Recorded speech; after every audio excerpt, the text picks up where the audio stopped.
বৈশ্বিক অস্থিরতার ওপর সতর্ক নজর রাখতে এবং অপ্রত্যাশিত পরিস্থিতি মোকাবেলার জন্য প্রস্তুত থাকতে ভারতের সশস্ত্র বাহিনীকে নির্দেশ দিয়েছেন দেশটির প্রতিরক্ষামন্ত্রী রাজনাথ সিং। বৃহস্পতিবার উত্তরপ্রদেশের লখনৌতে জয়েন্ট কমান্ডার্স কনফারেন্সে এই নির্দেশ দেন তিনি। কনফারেন্সের দ্বিতীয় ও শেষ দিন বক্তৃতা করেন রাজনাথ সিং।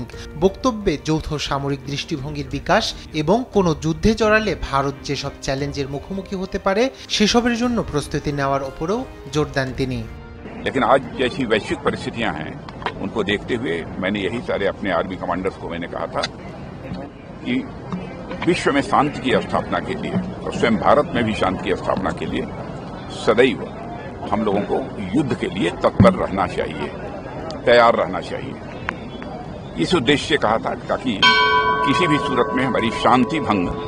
ভারতকে একটি শান্তিপ্রিয় দেশ উল্লেখ করে রাজনাথ সিং বলেন, সশস্ত্র বাহিনীকে প্রয়োজনে শান্তি রক্ষা করতে যুদ্ধের জন্য প্রস্তুত থাকতে হবে।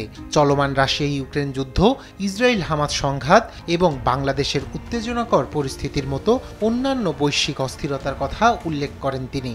কমান্ডারদের এই পরিস্থিতিগুলো বিশ্লেষণ, ভবিষ্যতের চ্যালেঞ্জের পূর্বাভাস এবং অপ্রত্যাশিত পরিস্থিতির জন্য প্রস্তুত থাকার আহ্বান জানান।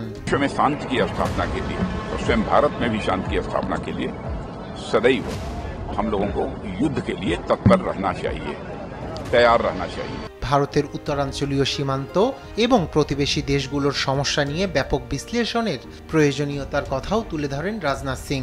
সেগুলো এই অঞ্চলে শান্তি ও স্থিতিশীলতার জন্য একটি চ্যালেঞ্জ তৈরি করছে বলে মন্তব্য করেন তিনি। মহাকাশ এবং ইলেকট্রনিক যুদ্ধে সক্ষমতা বিকাশের ওপরও জোর দেন রাজনাথ সিং।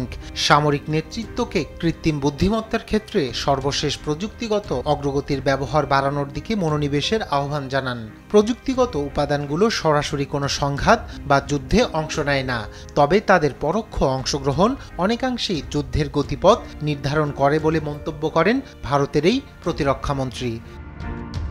রায়হান কবির শুভ্র, নিউজ ডেস্ক, দেশ টিভি।